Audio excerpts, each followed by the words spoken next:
All right, so good morning once again, everyone. It's a great privilege to be here, and I really want to appreciate every one of you, and of course, OLXD for the platform, to speak on this topic. It's actually a very sensitive topic, being sincere, with the way the global talent market place is being disrupted, and of course, we have to be well equipped as L&D professionals, or let me even put it as talent incubator professionals because for L&D specialists or professionals, we make sure that we incubate most of these employees, most of these talents. We develop them with the right skills, the right curriculum, the right information that is needed. But we need to also look at our own side. So this is more like a self-reflection topic for we L&D professionals. So today I'll be speaking on securing the right L&D job. Um, and of course, most of the things we'll be talking around will be strategies for positioning ourselves, portfolio development, job search, and of course, interview success. So I've actually itemized what we are going to be talking around today: crafting an impactful L&D portfolio, effective job search strategy, optimizing job applications for L&D roles, mastering L&D interviews. That's from application to offer. And but anyways, they've introduced me already. I'm currently the CEO of Blaskill Limited. If you want to find more about me, you can check me online on LinkedIn. But this is actually a brief information about me. I'm very humble. I'm always ready to learn. So as I'm here to actually share a lot with you guys, I'm also here to also learn from you all. So straight to the point, securing the right L&D jobs. Let me minimize this. Um, so if you're telling me securing the right L&D jobs, fine, L&D is a job, right? Is an industry, but there are jobs that you can find in that space. But how can you secure the right L&D job? Because this is a specialized field. So it means maybe finding openings at companies that value learning and development, and of course, provide the resources to create impacts. You have to look for signs of a strong learning culture. If you want to join an organization, you have to do your research. You have to target the roles, that you can fully leverage your skills, your expertise, for example, in instructional design, content creation, delivery program and program management, measurement, and the likes. Then, of course, if you want to secure the right L&D job, you have to prepare, to showcase how your background, how your capabilities align to the organization's learning and development needs and strategic goals. In fact, you will need to evaluate factors like executive support, team composition, and the likes. Then your resources, your tools that you will also use to secure the right L&D jobs, like your resume. You need to optimize your resume. You need to improve your interview skills. You need to even know how to, negotiate when it comes to salary. You need to align so that you can align with the ideal position and organization. Then you need to build relationship with hiring managers. It's not a straight jacket. There are a lot of things, a lot of energy, a lot of effort you need to put in, for you to secure the right L&D job. So you need to build relationship with hiring managers to appreciate modern approaches like personalization, social learning, micro learning, and the likes. And then you also need to illustrate how you create engaging development experiences that drives business results like productivity, retention, growth. As the trend is gradually being disrupted, we also need to do what? Reskill and upskill ourselves. We need to up our games. The skill set you had maybe 2 years ago is not what probably is what you need this year because things are gradually changing. New roles are evolving. So you need to do what? Re-evolve yourself. And you need to position yourself as a strategic thought leader. If you've not been equipping yourself, if you've not been incubating yourself with the right resources that can help you to be strategic in terms of being an L&D expert, you need to start doing that so that it can elevate your L&D capacities and drive transformation. Lastly, you need to find the right fit at a learning-focused organization poised for growth and continuous improvement. So I would like to talk about this research about companies because before we delve into the real critical thing, we need to talk about the trends that is currently happening in the market, in the global talent marketplace. How are companies evolving to operate as skill-based organizations? Now, the company of 2010, the way they do their things in terms of skills, in terms of training, in terms of L&D, now right now, things are gradually changing. Things are already doing what's being disrupted. Like what we have here now, we have from to two, and let's look at it holistically together. Competencies based on formal qualifications alone and a mentality of we need people who can fill this job has moved to a skill-based focus derived from learned knowledge, experiences, competencies, and a shift to we need people who have the skills.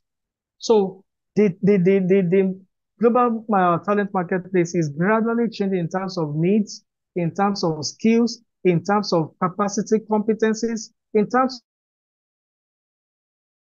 in fact, most organizations today, they don't even have the time to even be training people anymore to give them that long-term plan. Right now, because of the way the business has been disrupted, many business owners, organizations are now looking for people who already have those skill sets.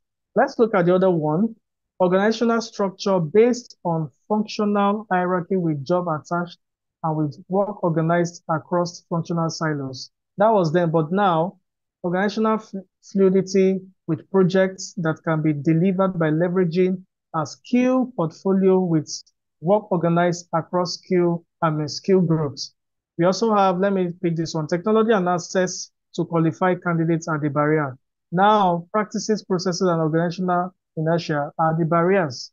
And I would like to talk about this. Nice to have competencies for job clarity. That was then. But now organizations have moved to must have skills for organizational scalability. And in the past, organizations are more focused on organizational competency framework, which are updated once every few years. Now it is skills framework, which is constantly evolving and being adapted. And we have another information here, top business challenges that will persist in year 2024. We need to look at inflation and economic turndown, about 34% right now, global wide. We need to look at changing customer expectations. We need to look at embracing change and transformation. We need to look at business looking into building a diverse and inclusive culture and also driving inspiration and motivation among employees. We should look at the impact of these challenges on organization. It has changed the way they're going to spend money now. So maybe for L&D professionals, if there is a bucket of budgets that you have initially, things have now changed. So what other alternatives can they actually adopt as an organization? So we'll still get to that. Then changing customer expectations. The market is gradually changing. So our learning content, courses, trainings that we have, the module that we are using to equip our employees, equip professionals, let me put it that way, because I know some of us, we are also consultants, to equip professionals that need to reskill and upskill. Definitely with the way customer expectations are changing, our training module have to also change. So we need to re-equip people, we need to re-equip participants, we need to re-equip employees in order for them to be able to meet up with the new expectations of customer in the marketplace. How they will be able to do was strive well, how they'll be able to position themselves to be able to generate revenue for the business, be able to get their goals and objectives done and the likes. So things are gradually changing also in the L&D field space. Embracing change and transformation, AI has really disrupted, every industry. AI has really disrupted every industry. And we as L&D professionals, we also need to do what? We also need to re-evolve ourselves and learn how to use AI to our own advantage. So businesses are already embracing changes, to their workforce planning, their tools that they are being used, that they are using, their resources, the way they run their internal culture, operations, everything is gradually changing. What are we L&D professionals doing in order to fit in well into that trend? So let me move to the next one. So today's skills landscape is undergoing major change with employees needing more digital skills. So initially, we should look at the age brackets of the generational brackets of, age brackets of workforce that we have today. No, we have the boomers, we have the millennials, we have the Gen Z, we have the Alpha X. Is it Alpha or Alpha X? Now, if you look at it now, boomers are gradually retiring. Expectations in terms of learning outcomes are also gradually doing what? Changing. So many people now, in fact, um, how do I want to put it? For them to stay in a class, for example, being able to focus on a training session, it has drastically reduced. You see some of them, once it is 20 minutes, they are done. Once it is 10 minutes, they are done. Once it is maybe for maybe max, let's say 40 minutes, they are done. Why? Because their expectations have drastically changed. And most of them now, all the information that they need, they can get it online. You get now. So how can we L&D create flexible L&D function to continue supporting the business in this new disruptive terrain? And like I have from Gartner here, says that yesterday's skills are expiring. 19% of employee skills will be relevant in 3 years' time. And that is as at 2019. And look at what we have today. So every yesterday's skills are gradually expiring. And that is why we L&D, we need to do what? We have to be we have to be current. We have to be up to date. We have to be evolving, with our strategies. If we have strategy one, for this year, let's keep on, re-evolving these strategies, ensuring that it is well blended, to the expectation of the global talent marketplace. If you look at the other one, today's skills are evolving. Yesterday's skills are expiring. Today's skills are evolving, and about 39% of employees agree. And then tomorrow's skills are emerging. About 34% of employees learned a new to word skill in the past 3 years. So things are gradually changing. So we need to understand this aspect first before we even want to now strategically position ourselves. We need to understand what is currently happening right now globally in the talent marketplace. Research shows that employees are reporting that they are not currently getting the learning they need. Only 29% of employees agree that L&D provides relevant learning solutions when they need them. Similarly, only 36% of employees says that it is easy to find learning content when and where they need it. So most L&D functions have come to realize that they need to become more flexible to meet these new demands. So there are a lot of ongoing in-demand roles, talents, skills that are needed right now for year 2024. How are we blending in? How are we being flexible to meet up with these new demands? However, as L&D teams work to improve their functional flexibility, they typically encounter three major challenges. One, traditional L&D skill silos, lagging learning strategy, then quickly outdated learning content. So if we are not up to speed, if you're not re-evolving yourself, if you're not disrupting yourself to the new norm or that is actually going on right now, these are the challenges you will definitely face, regardless of the competencies that you have at the moment. If you are within this bucket, you will definitely face these three major challenges. And from other further researches from Talent LMS and beyond, it says the top three workplace training challenges for employees. Number one, Training sessions requires too much time. Can you see that internal employees, that's our customers, internal customers, their expectations are gradually changing. So how can we actually position ourselves to provide solutions to these new expectations, to these disruptive expectations? As you can see here, training sessions require too much time. That is one of their challenges. Number two, training content is not delivered in an engaging way. And then number three, training content is not available to consume on demand anytime. So we need to start we need to introspect a lot around all these things that I've actually mentioned. And we also have under research here, a surge of employees forging their own skill path. So right now, because employees too, or let me say talents, have come to realize that they need to reskill and upskill, and it is on the go. So either with an L&D professional or without an L&D professional, they need to upskill themselves. These talents need to do what? Upskill and they upskill themselves. So as you can see now, they are forging their own skill paths.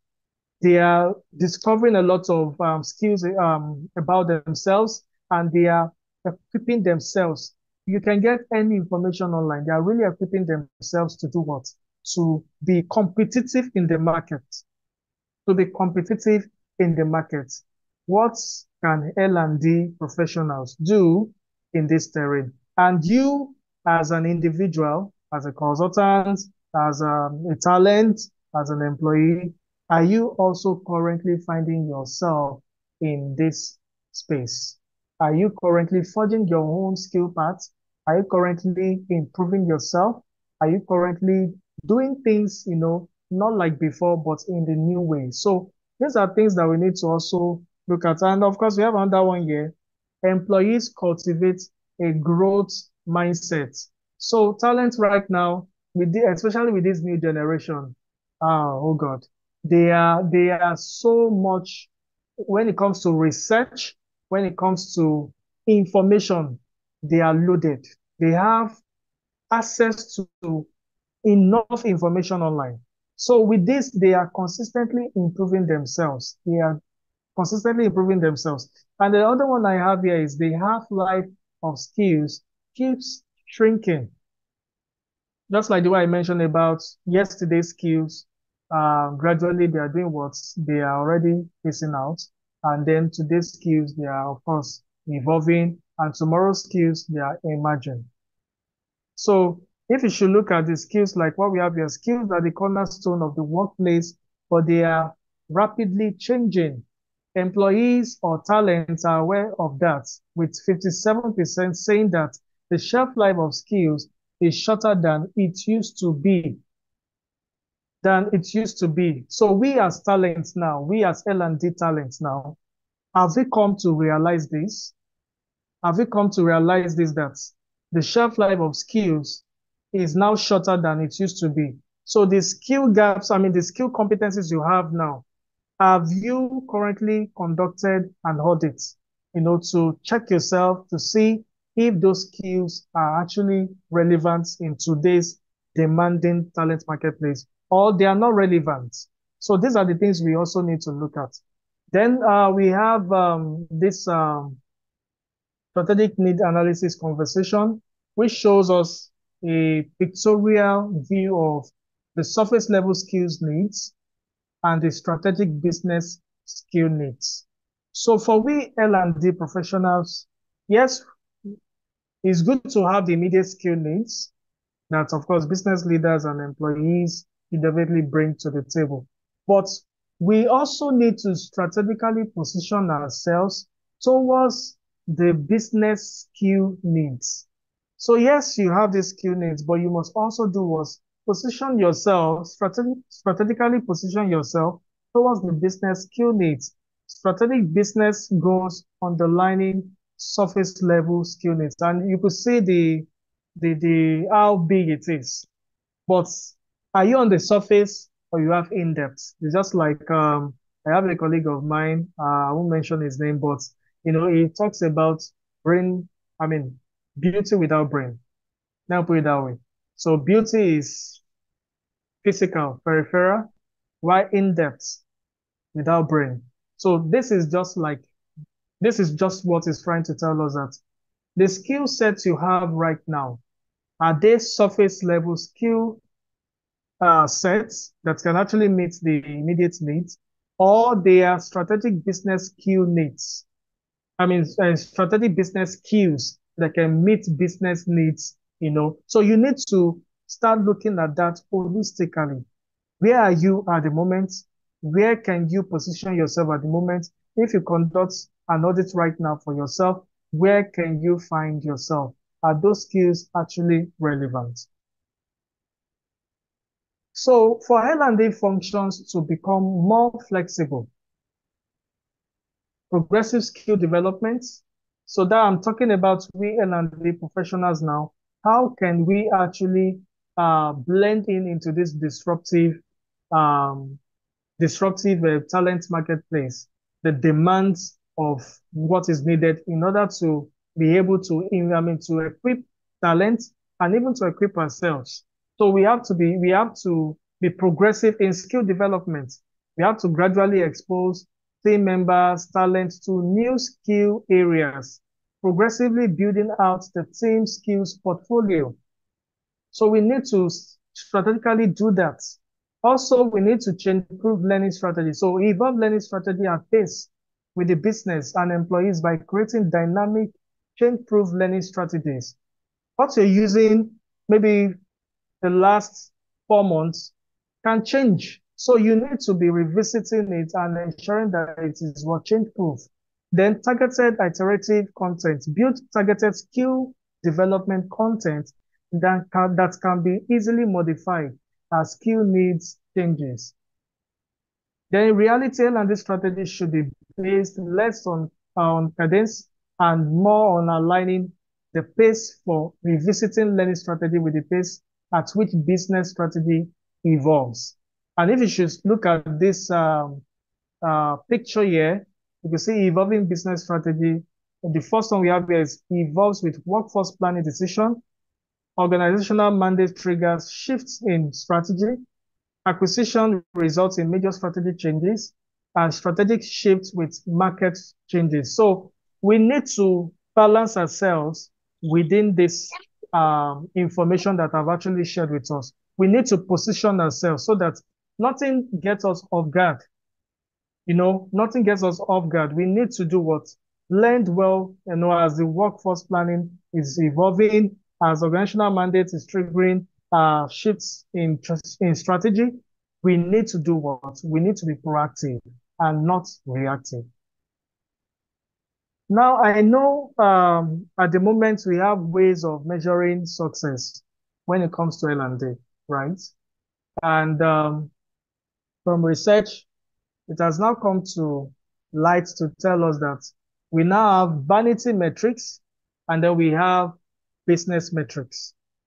So before, when you train your talent or when you train employees, you actually conduct a survey, right? To see their satisfaction. Good, that's good. Employee satisfaction, quantitative feedback, of course, you carry this out. The number of employees taking the course or training. We actually do all this. We capture this data, right? Then employee performance on post-learning quizzes and assessments. We also capture this information, right? The number of courses or trainings each employees have completed. In fact, for HR or L&D professionals in organizations, once they have this number 5, they'll say, I've met my target. So for quarter 1, I've been able to train so number of employees. And then the number of hours spent learning.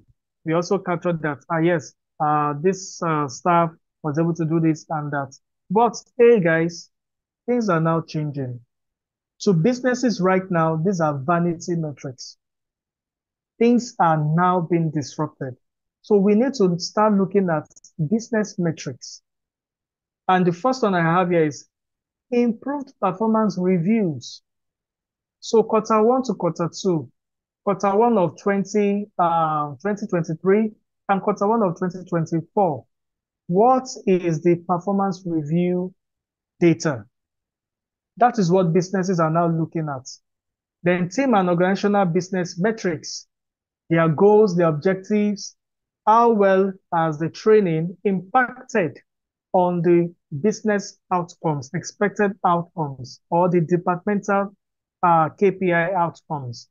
How has that actually impacted that? Is it positively or negatively? Nothing has been done, or it's just a wasted ROI? Maybe the investment that has been made was wasted. We need to start looking at that. Then improved employee productivity. So employees now, like I mentioned, their um, their out of their behavior is gradually changing. Like I showed us, they are now looking forward to digitalized trainings, learning content and the likes. How well can we infuse the right modules, content, and the likes in research, into our strategy to ensure that these employees, they get the right productivity for the business. Then improved employee retention. This also contributes. From research, we've seen that some organizations, once they're not getting the right training that they need, you discover that they will rather look elsewhere for an organization that solely impacts the employees with the right skill set, the right trainings that are needed, which is, of course, going to develop them. Their skill capacity is going to enhance their visibility also. So how can we L&D professionals position ourselves in this regard to solve to solve attrition? Then also progress towards closing workforce skill gaps. There are a lot of vanity metrics that we have adopted, which is not even closing workforce skill gaps. Based on the audits of the skill gaps that we've identified, maybe for a year, most of the trainings that most likely maybe we have actually allotted to these talents or to these employees, based on the way the business is now being disrupted, maybe it's not even progressing towards closing workforce skill gaps. So we as L&D specialists, professionals, how can we find ourselves in all these things I've mentioned as problem solvers, as solution-driven oriented people? That is how you need to start to position yourself. You need to begin to position yourself strategically. Look at the challenges, the issues, that is currently in the global talent marketplace. And you can even focus more on the industries that interest you. Then how can you now position yourself? Right now, do you have the right school bag? I mean, school bag of competencies, school bag of resources that you need to be able to meet up with this expectation. Because if you go for the interview sessions, for example, now, and they're asking you these critical questions and you don't have them, then do you think they will give you the job? Do you think you have a fair chance of joining the organization? So these are things we need to also look at. And lastly, number of number of new skills learned per learner. So these are things we need to start looking at. I have a quote, I have an information here. In today's fast-paced and increasingly globalized world, training and development programs need to be flexible, relevant, and responsive to the changing needs of the workforce and the business.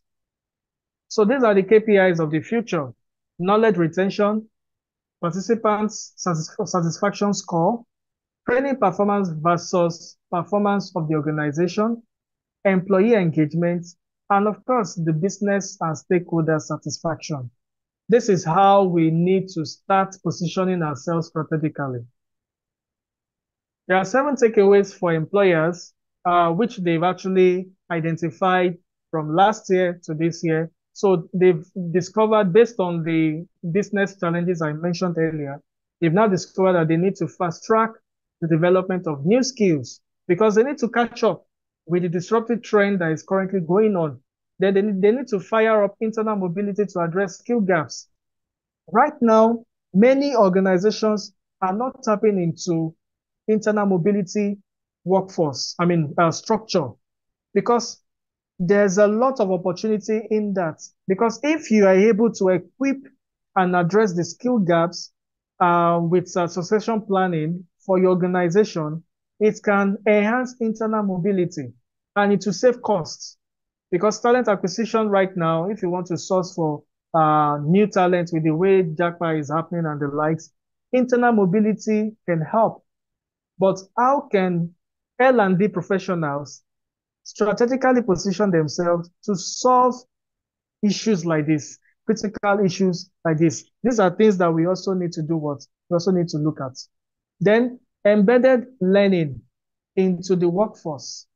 Embedded learning into the workforce, employers have now seen it as a need for them to do what? Have this in place. Shift from a content-centric to a learner-centric approach. Content-centric to a learner-centric approach. Then empower learners with data, insights, research, information that is current and not obsolete. Then crafting captivating learning experiences. And lastly, learning takes a village. Develop a learning culture. What do I mean? You have to now look on how to develop the learning culture of your company, your organization, the industry space. If you are a senior consultant, for example, how can you prefer solutions maybe to the government, maybe to parastatals? How can you create that learning culture in order to mitigate, the skill gaps that are currently in the marketplace? So we have top 2020, 23 L&D trends shaping the future of work in 2023 and beyond. So this was captured from Animaker Inc. This year, and it's telling us about the importance of upskilling and reskilling. Technology of using AR and VR, that's AI now. So we need to embrace AI, in training employees. You can see that the guy is using a VR. So things have gradually changed. So if I should do a statistics here right now, how many of us can actually use VR to train employees or talents right now? If we are to raise up our hands right now, oh yeah, in the comment section, I want everybody to say yes or no. If you know how to use VR or AR right now to train talents, to train staff, please just say yes or no in the comment section. I'll be looking out for you guys. Oh. So things are changing. The future of work is changing. And like what I have here, the global artificial intelligence market size is projected to expand at a compound annual growth rate of 37% from 2023 to 2030. So another thing I would like to mention here is we have a lot of opportunities. There are a lot of opportunities for us to grab as L&D professionals. It's just for us to position ourselves well. It's just for us to reskill and upskill ourselves. It's just for us to do what? To do the right thing now. Improve our capacity. Be futuristic. You have to be futuristic. We have different things that I can even get gamification too. Gamification, that's another aspect entirely. Can you do that right now? If you can't, then you need to start building competencies in that field because these are the things that are helping employees or talent to be more productive, to be retained, and to also enjoy the learnings. These are things that they want to start saying, not like the content centric, whatever, but a learning centric based approach. So we have all the L&D trends. We have upskilling and reskilling. For L&Ds, we have accelerating reskilling, micro learning. Taking your time, just learn few things. 20 minutes, you listen to podcast, 10 minutes, 15 minutes, you're good. We need to start looking into all these things. Personalized learning, gamification, cross-functional relationship, motivation, understand intrinsic motivation to spark engagement. Connect learners to career growth, purpose, autonomy, mastery, then collaborative learning, VR and AR, hybrid workplace. So I would like to talk about hybrid workplace, but let me say remote structure. right now you could see that the training plan, or let me say the training DNA for hybrid workplace or remote now has changed. A lot of L&D professionals struggled during that COVID-19 and 2020 when many things were disrupted. And now training or learning processes have drastically changed. So there are lots of digital content now everywhere, social connections, cohorts. So that has also changed drastically. So we also need to look into that. How can you position yourself as an L&D professional? Then you have to drive agility, leadership learning. A lot of leaders right now too, they're also looking to enhancing their skills for ambiguity, influence, empathy, communication, vision, preparing themselves for hybrid work, remote work, and the likes. So we need to, there's a lot we can actually extract from this top 23 impactful L&D trends. Even keeping up with trends is very important. On-demand learning. You have to create self-service content accessible anytime.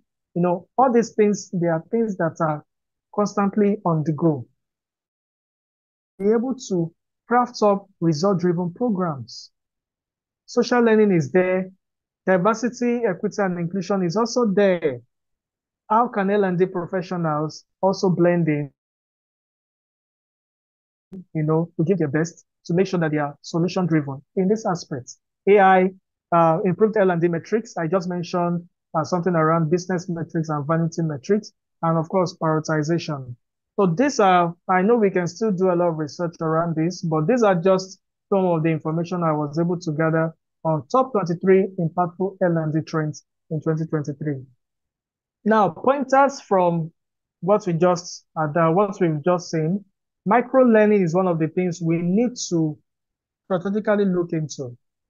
Social learning, gamification, leadership development, personalization, and measurement. These 6 things I've identified.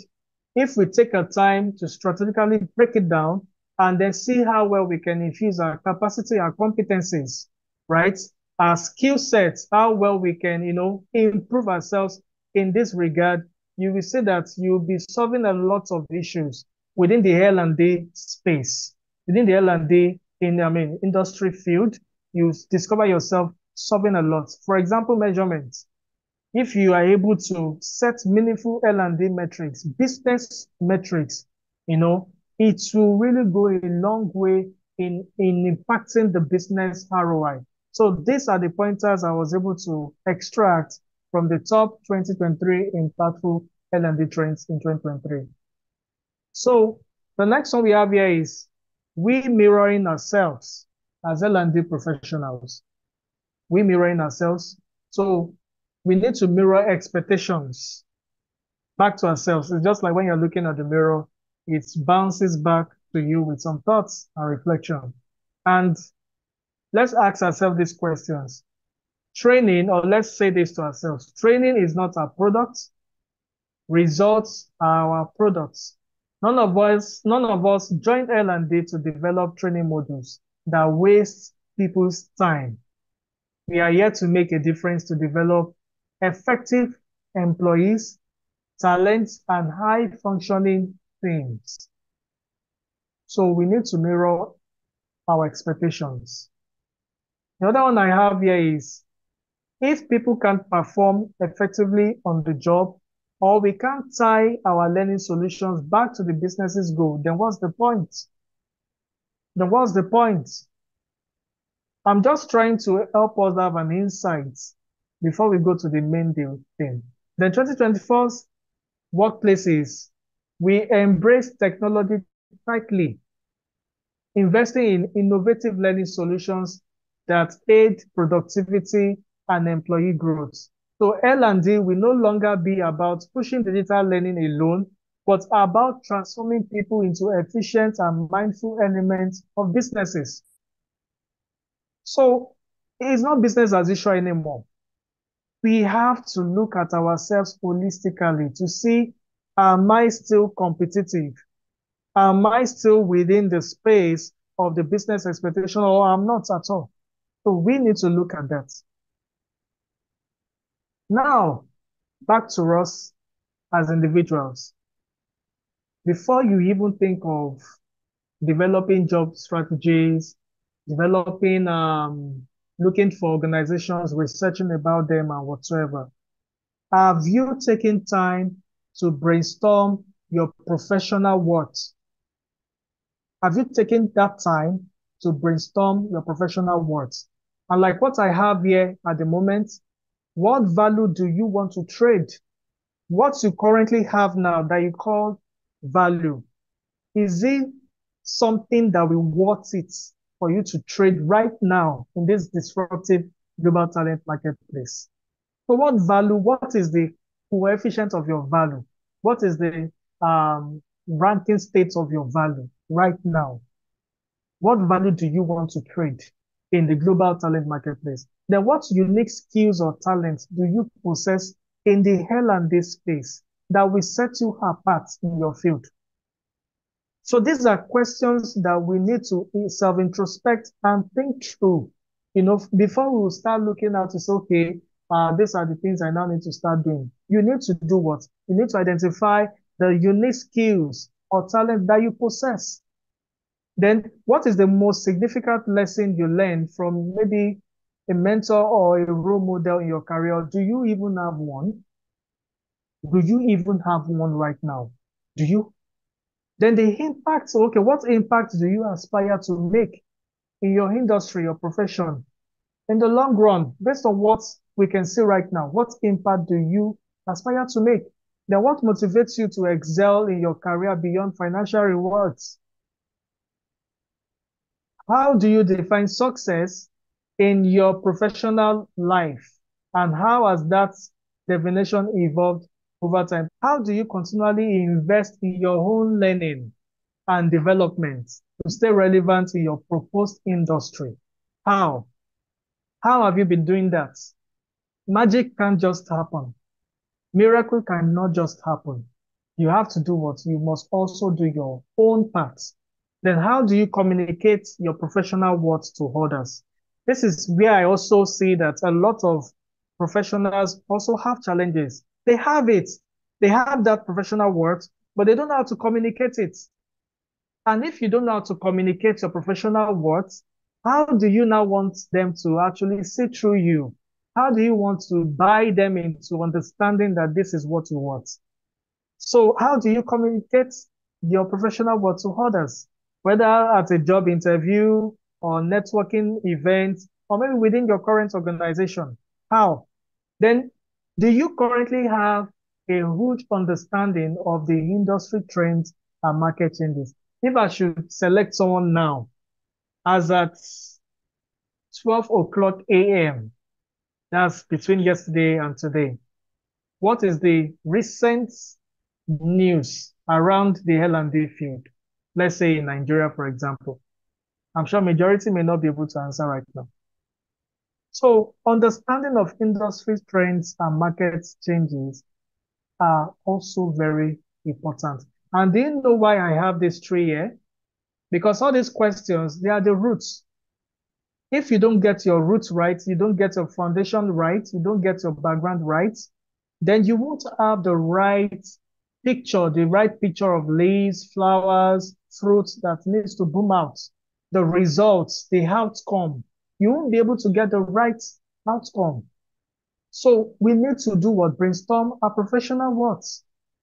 So now I've been talking around strategic positioning, da da da da da.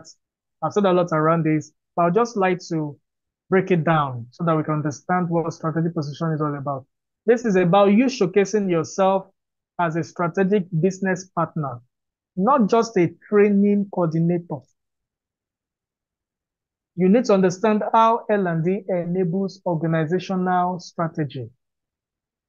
Strategic positioning is about you auditing a lot of channels, auditing a lot of influencers, a lot of things that can help you to do what? To be well positioned as an L&D expert, either in organizations, either in the industry space, either globally. So you need to showcase yourself as a strategic business partner, and this is not beans. There's a lot of work that will go into that for you to be a strategic business partner. It means you understand what the business needs. You understand, okay, this is how I need to position myself. Oh, these are the expectations and these are the training skills I've been able to develop, learning skills I've been able to develop, skill strategy I've been able to develop. Then you should be able to illustrate your ability to align learning programs tightly to business goals like revenue growth, innovation, productivity. Then allied expertise in conducting needs assessments to identify crucial skill gaps and opportunities. Then you also need to emphasize capabilities in creating engaging, impactful learning experiences using design thinking principles. The other one I have here is demonstrate proficiency in applying data and analytics to optimize learning and improve ROI. Then you also need to position yourself as a future focused leader, able to build agility and digital capabilities. You need to convey expertise in modern methods like micro learning, personalization, social learning, mobile delivery. And you also need to show you that you can evolve L&D into a competitive advantage in attracting and retaining top talents. So these are the area of focus. So now this is now back to us now. But with what I've shared here, these are the things you must actually look at first before you now talk about your individual strategic position for jobs. And with all what I've shared so far, at least that has given us an insight that it is not business as usual anymore. So we need to do what? We need to be deliberate. We need to be intentional about reskilling and upskilling ourselves. So the first I have here about you strategically positioning yourself based on organizations that you're going to research about. Of course, you research about organizations, and it depends on the industry that you want to actually join. Take your time to go through their job posts. If they have job portal, go through their job portal because it's not small work. You have to understudy them. Look at the JDs, that are coming up, and then analyze the JD, review the JDs, print it out, analyze it, align the skill requirements mentioned in the JDs, note where you have experiences, in your resume or LinkedIn profile. And if there are gaps, look for ways to gain those skills through maybe project courses, volunteering, or maybe self-learning. Go online, you check on it, And if you should look at Africa, we may emphasize on knowledge of local culture. So there are other things that will also be in JDs, organizations, across Africa, for example, you need to look at the knowledge of local cultures. How many languages can you speak? These are one of the things that are expected as a dynamic L&D professional. So knowledge of local culture, languages, business norms, highlight your familiarity, around this. Make sure you get to understand. So in Nigeria, yeah, this is the culture, this is their language, and when it comes to business, this is their terminology. This is what they're saying. So if you go to Uganda, if you should go to Kenya, if you go to Zimbabwe, what knowledge do you know about their local culture, their languages? Because now it is global. Everything now is global, is a global marketplace. You can be here and you're working with other consultants in another country. So we need to do what? Audit ourselves. So you need to do what? You need to look out for JDs. Just take your time.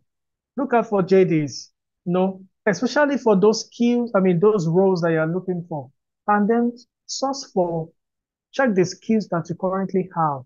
It's just as a way of you mirroring and reflecting, okay, these are the skills I have now. These are the skills I don't have now. What can I do, to be able to meet up? So definitely review job descriptions and align specific skills, experiences sought by employers in your resume, LinkedIn profile. So once you get that information, maybe even your resume is not up to date and you've been able to gather the information that, oh, these skills are highly needed based on this JD I've assessed here, assessed there, assessed that.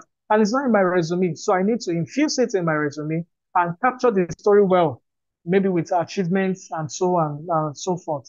Then also, I would like to talk about we taking on stretch assignments, volunteer for projects at work to gain hands-on L&D competencies like facilitating workshops, conducting needs assessments, building e-learning modules.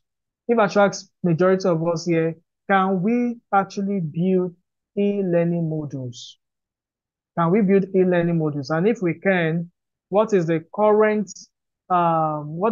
ratio capacity right now? In terms of your capacity, your competence right now, what is the current ratio level? Then you need to gain hands-on experience. You need to identify. So this is more like uh, networking within your organization. Identify, stretch assignments at a company that aligns with your L&D competencies. Offer to help design training programs as I've mentioned earlier, then seek opportunities to design training incorporating African case studies or Europe, whatsoever. But I'm just looking at the participants we have right now, which majority are from Africa. And then, of course, role plays, culturally relevant examples. You need to do what? These are things you need to start doing to strategically position yourself. Then you need to research the most in-demand L&D certifications.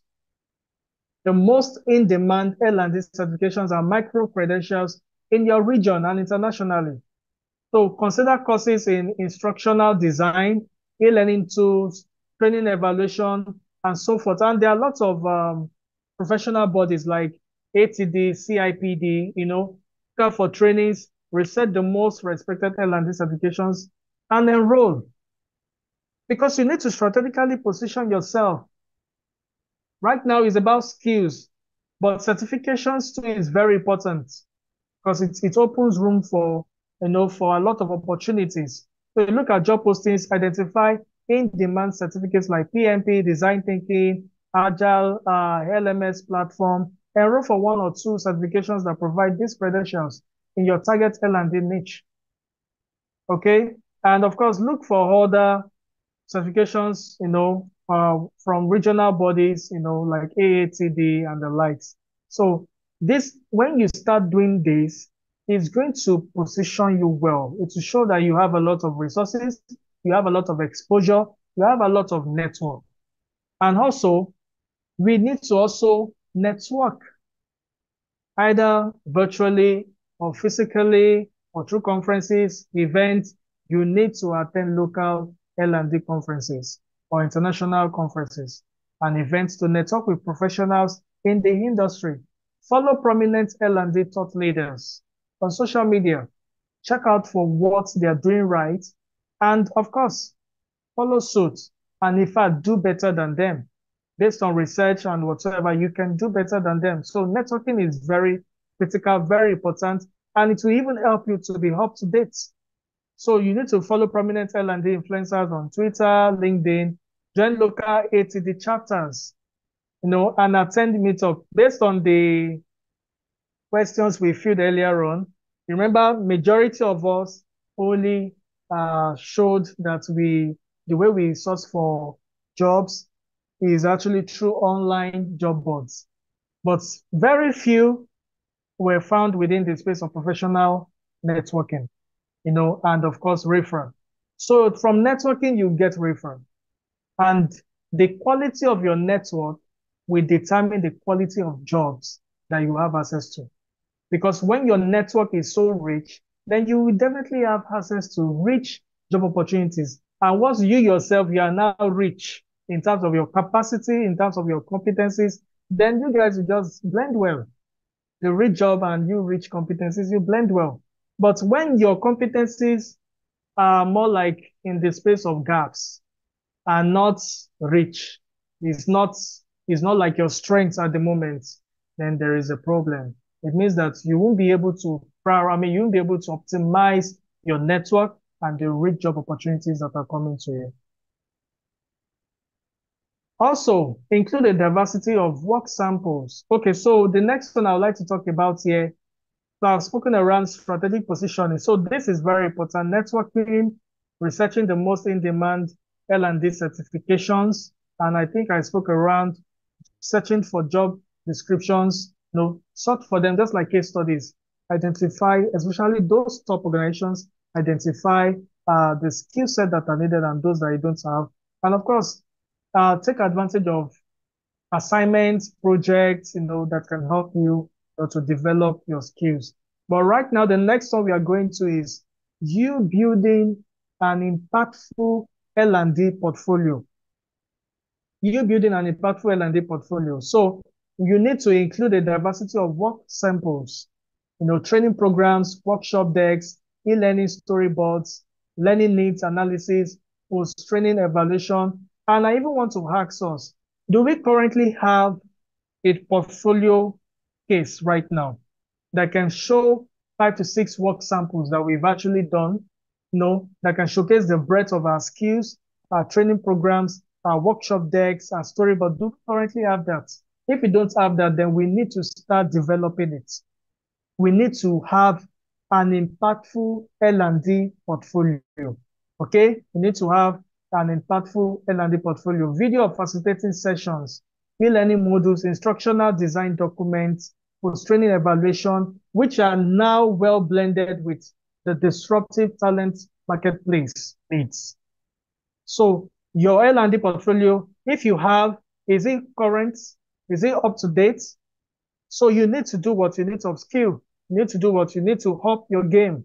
But if you don't at all, then you need to have an L&D portfolio. You have to include work samples showcasing use of common African languages and the like. So think global. Don't just limit yourself to to your location. Think global. The world now is now a global marketplace. Also, showcase your ability to design effective learning experiences using adult learning principles and instructional design models. Okay, models like RDD, and then show how you incorporated analysis, design, development, implementation, and the likes your scripts. You have to demonstrate experience training in environments with limited technology access, and then light creative non-tech solutions. The portfolio must be rich because this also we prove to potential employers, we prove to organizations that your professional worth is something they would love to have on their, in their workforce.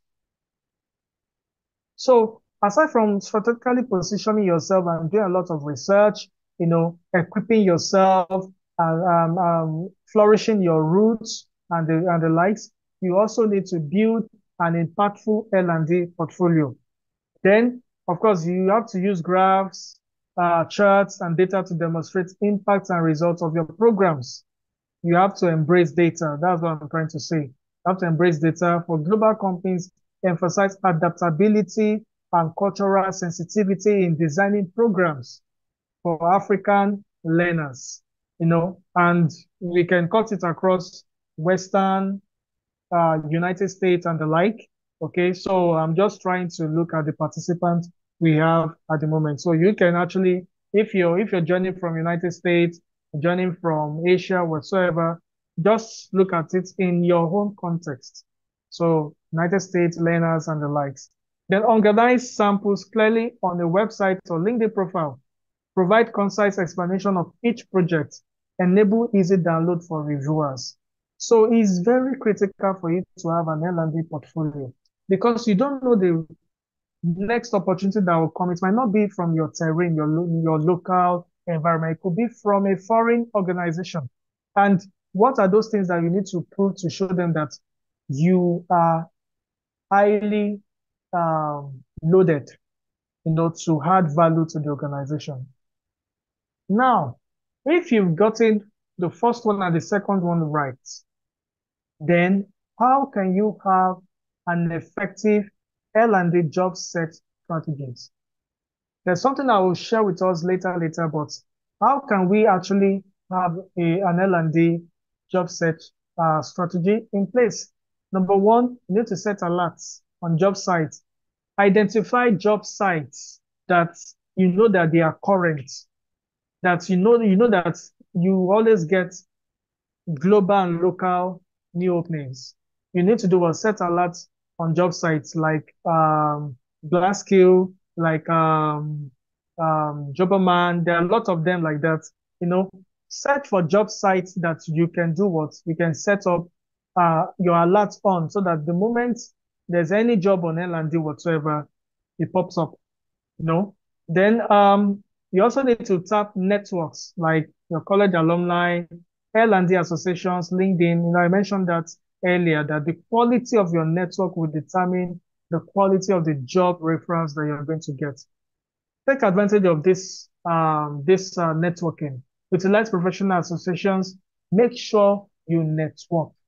Networking is one of the tools that are highly needed right now if you want to remain relevant in the talent marketplace. So I'll quickly like to talk about SWOT analysis. So um, while you are actually searching for strategies and whatsoever, you also need to do SWOT analysis, of your skills. What are your strengths at the moment? What are your weaknesses at the moment? What are your threats at the moment? And what are the opportunities? You need to do that at the moment. You need to look at, okay, for your strength, is it about your skills and qualifications? Is it about your experience? Is it your education? Is it your technical skills? Is it your soft skills? Is it your network, your achievement, your personal traits? You need to look into that. Trying to rush up. Then your weaknesses, you need to look at your skill gaps, you need to look at your limited experiences, your educational gaps, your soft skills challenges, and your network gaps. You need to look at that. Opportunities, you need to look at the job markets. You need to assess the current job market in your field or industry. You need to also look at opportunities for networking events, conferences, industry gathering. You need to identify opportunities for further education, certifications, industry trends. You need to stay informed about trends, emerging areas of demand in your industry. Then geographical opportunities. So you need to consider if relocation to a different region or another country to offer that offers better job is the way to go. You need to do that. You need to look at the opportunities that lies within that.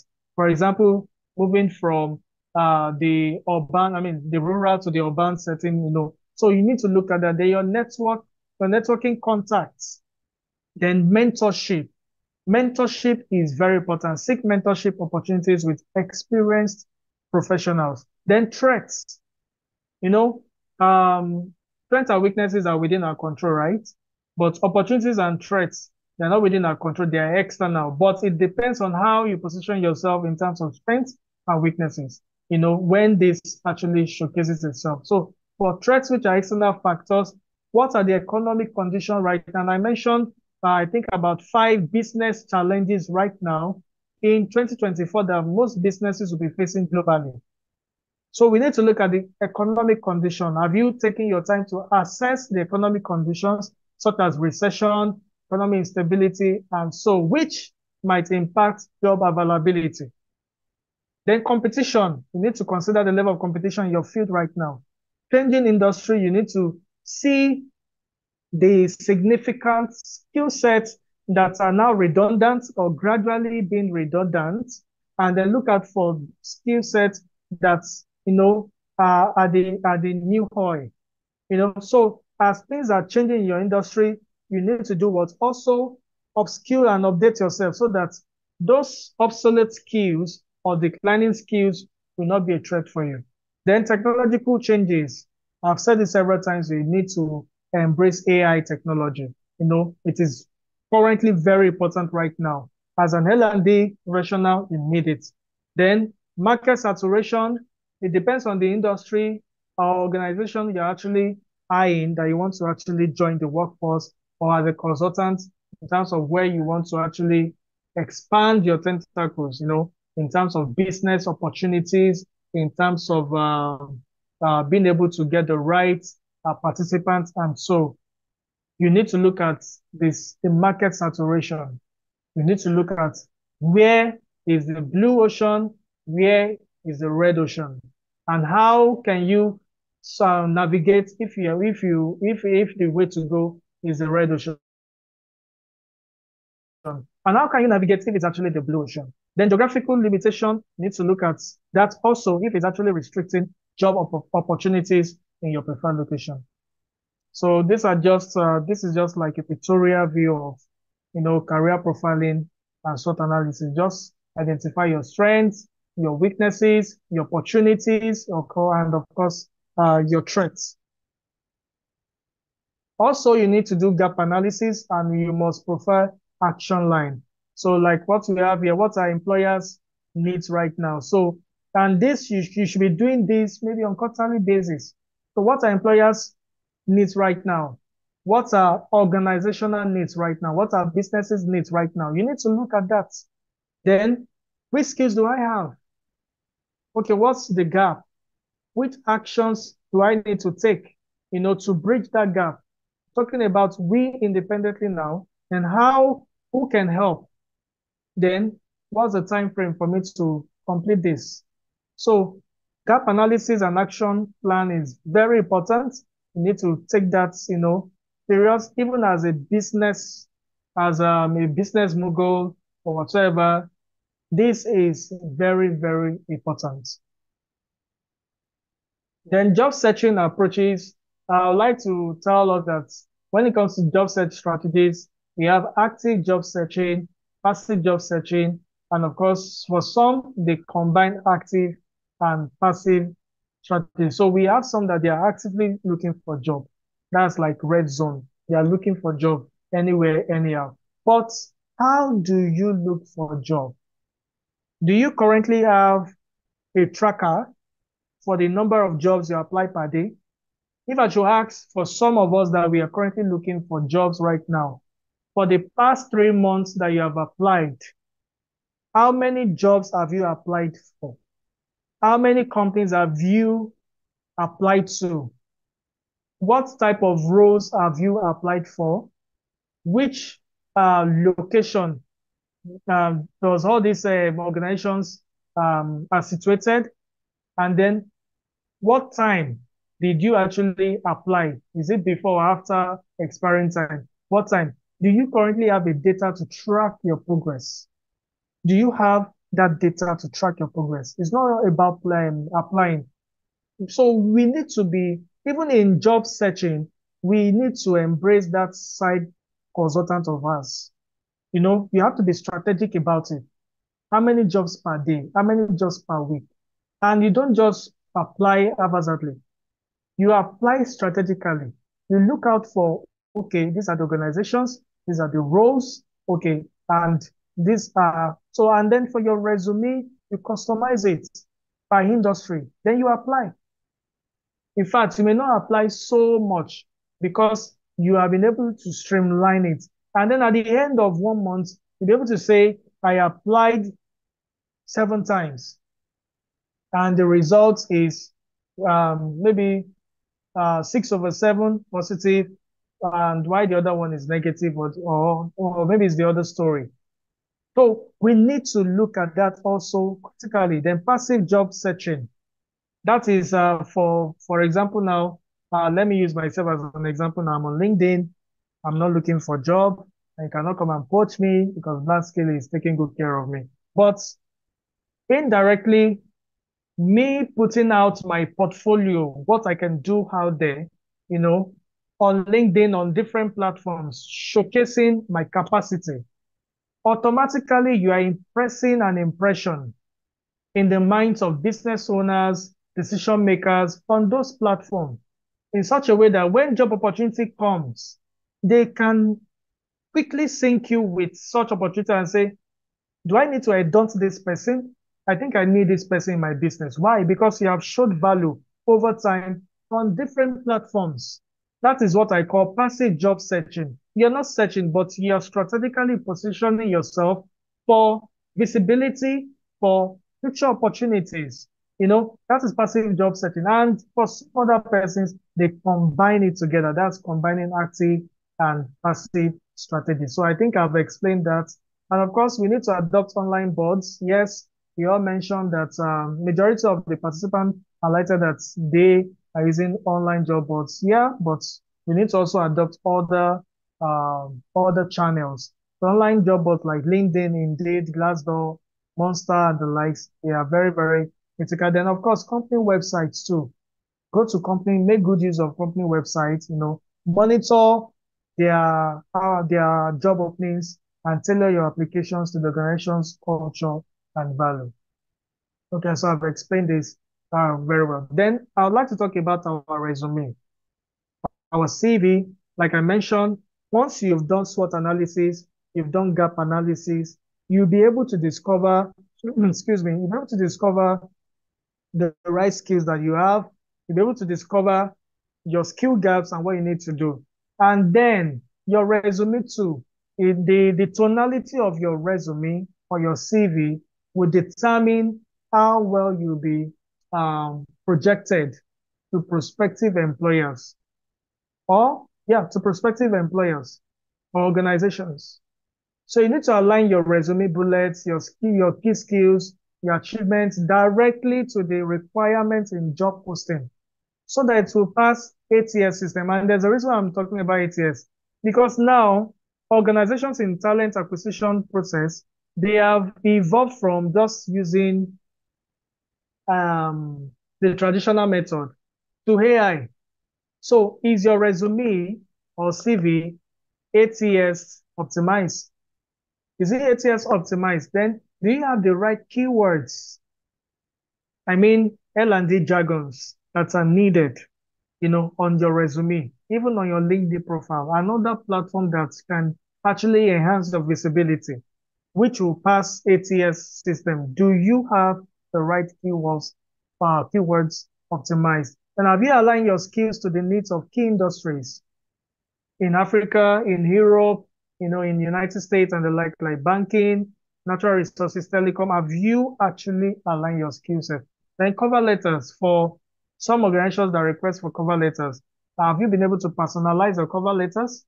Have you been able to customize it very well? If you are unable to do this, then I think you need to look into it and make sure that it demonstrates knowledge of the local labor landscape, the HR trends and talent development, in your space.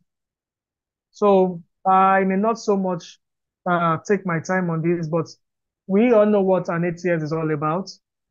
An ATS is an applicant tracking system that were used by most companies to manage and filter job applications.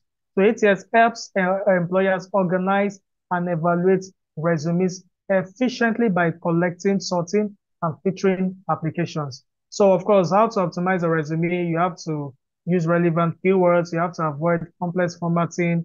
Then your file format is very important. Make sure it's in Microsoft Word and PDF, and don't make it in a PNG or JPEG format. Then maintain clear outlook, prioritize key information, and these are the systemic features of an ATS resume. So one of the things that we look out for on an ATS resume is action verbs, soft skills, impact metric, hard skills, your headers, and of course, impact statement before the number. And I was able to get this. So this is like a resume that we are actually analyzing. You could see that the colors are different, right? Like the red, that's the action verb, right? Then the yellow, it's the soft skills. Then the cyan is so I think this is art skills. This is art skills. Then the green one is impact metric. Then the cyan color is impact statement before the numbers. So also your resume, I would like to mention that it's all about storytelling. Your resume is all about storytelling. If you should remember, I mentioned that you must learn how to communicate your value. So your resume is also a platform where you need to communicate your value, with or without you right there when your resume is being presented. So how do you tell your story on your resume? That is also very critical, very important. And for you to tell your story very well, then you need to quantify your achievements. You need to quantify your achievement. Focus more on your achievements than job descriptions. Focus more on your achievement than job descriptions. And make sure that from your previous place of work, I'm just trying to flashback. Make sure you have a tracker of your achievements. Make sure you have a tracker that can archive your achievements, your fantastic impact, fantastic achievements, milestones in previous organizations, because those are the things that you capture in your resume. And that tells us that wherever you find yourself working, make sure you make a huge impact, because those things have a way of pushing that visibility out there for futuristic opportunities. So as you can see, I may not have the time, but as we can see, this resume now is a quantified resume in terms of the achievement. And the storytelling has been well carved out in terms of what this person, in terms of the capacity, in terms of the skill sets. You can see that the skill sets are well captured in this. The right keywords are captured in it. And of course, if you should see the impact statement before the numbers, the hard skills, the impact metrics, they are actually here. So your resume must be well carved out. It's not, you don't just do your resume anyhow. And your resume must be ATS optimized. So this is an ATS optimized resume. And as you can see, so this is the header. So you can see this is the header too. So these are headers: education, work experience. Then the action verbs, as you can see, that's create. Then hard skill, you can see that's product, impact metric, impact statement before number, and yellow is actually the soft skills. So you must make sure that your milestones or achievements is encompassing in this. And there are lots of sites you can actually audit your resume. You can check like Job Analytics, Job Scan. And I think they have the free version. So you can just check online, upload your resume and match it with job descriptions. You can search for any job description and then see the percentage of your resume scaling through. So these are things we can actually do. I may not dwell so much on this. Okay, and another way to have an effective L&D job search strategy: ask for informational interviews that target companies to build connections ahead of job search. Informational interviews are very important. Reach out to L&D professionals at companies you admire for informational interviews, months before applying. So build connections and gain insight to strengthen your application later. So the last one I have, is on this list is mastering L&D interviews. Mastery L&D interviews. Thoroughly research the company, L&D team, initiatives, challenges ahead of interview to demonstrate interest. So do your research very well. Understand their challenges, review their websites, their social media platform, press releases, know key facts, for interviews. Prepare for interview questions. In fact, do mock interviews. In fact, there's another structure, another model you can use, the STAR method. Prepare your stories using the STAR method to highlight your successes and results that you have driven in your L&D roles. Quantify your achievements and then display this through your mock interviews. So you don't need to get to the interview first. You need to start with mock interviews. Assess yourself and then ask those questions, those interview questions I post to everyone at the beginning. Ask those questions again, especially those ones that you find difficult. Ask those questions again and, prepare a customized response for it. Over time, you'll be able to master the right response for those questions. I know talents are now very intelligent. They are now even using AI, AI to, I've seen a lot of scenario whereby right on the screen, AI is responding to the interview questions that organizations are looking out for. So, well, I will not actually encourage that, but you can use that to improve your mock interview sessions instead of live and direct, because if you're being caught, then that is it. So prepare your stories using the STAR method. The STAR method stories. You can do your findings around what is called the STAR method. So it means results, your achievements, the tasks, and of course the specific objective. Then mastering interview engagement, your body language and communication is important. Practice common questions. Behavioral interview, be ready for behavioral questions that may be asked of you. Then reset the company, mock interview. Body language and communication is important. Learn how to gesticulate, maintain good eye contact, use confident body language, and speak clearly. Okay, your tone of voice too is also very important, and your communication style is also very important. Then learn how to ask thoughtful questions. Ask thoughtful questions that will show that your interest is in the role and the company. So I just want to give us a view of how recruiters see we talents. So we have the head, hearts, and briefcase framework. So you could see the head, the heart, and the briefcase. The briefcase is where majority of the question actually comes from. So your education, your knowledge, your skills, your experience, they have a lot of competency questions around this. And they ask questions, around this in terms of your value, your passion, interests, and shared beliefs to see if this person actually fits into our organizational culture, if this person is the right person for this business, for this role. They look at most of these things. Then for the head, the behavioral drives and cognitive ability. Most of these assessments actually is being used for senior levels. Let me say from mid levels to senior levels. So that's why you have this behavioral assessments, questions.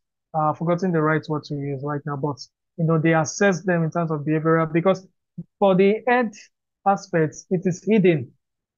It is something that they will need to ask trickish questions to be able to call it out and have an idea about your personality, okay, your personality test and the likes. So um, you mastering your interviews, like I mentioned, you have to ask smart questions about development, must be able to speak clearly and confident. I think I've been able to say a lot. And lastly, follow up promptly with thank you notes, reaffirming your interest and fit for the organizations. Follow up within 24 hours, with your thank you emails, reiterating your fits and interest. And then for some locations where internet is not very strong, because I know there are some African countries, some region where internet may not be very, very, very strong. Send handwritten thank you notes after interviews to leave an impactful and memorable final impression. So I would like to talk about emerging job titles for L&D specialists that are gaining popularity. So number one, we have learning experience designer, we have learning technologist, we have data scientist and learning analyst, we have learning community manager, we have micro learning designer. These are new skills that are evolving. Then we have learning concierge, we have digital learning producer, we have learning experience architect, we have change management training, we have diversity, equity, and inclusion facilitator, and there are many of them like that. So the skill set you have right now, the job titles that you currently have right now, are they blending into the new emerging job roles that are highly demanding, that are highly demanding? So we need to start looking at this. We need to do our research about the job titles, the job roles that are relevant, and the job roles that are not relevant. The job roles that are relevant, but they are highly demanding. We also need to look at that and position ourselves very well. So like you could see, this is L&D Linda. You could see the soft skills that are stated and the hard skills. So for the soft skills, we have leadership and influence, you being a strategic business partner, you being, in terms of talent development, having strong grasp on that, and of course, learning experience design. And then you could also see in terms of the hard skills, decision making is critical, budget management is very important, project and program management is very key, and learning technology. So How can you advance your current learning and development specialist title? In a dynamic corporate landscape, propelling your title as a L&D specialist in 2024 involves strategic mix of expertise in adult learning, technological proficiency, and organizational influence. Here are pivotal tips to enhance your career trajectory and ascend to higher echelon in the field of learning and development. So the first one we have here is master the art of instructional design, leverage technology for learning innovation, understand and measure learning impacts, enhance your consultative skills, and then cultivate learning and cultivate leadership and learning. These are very, very critical for you. Make sure you master the art of instructional design, understand and measure learning impact, leverage technology for learning innovation, enhance your consultative skills, and cultivate leadership and influence. So I've come to the end of my training, my session.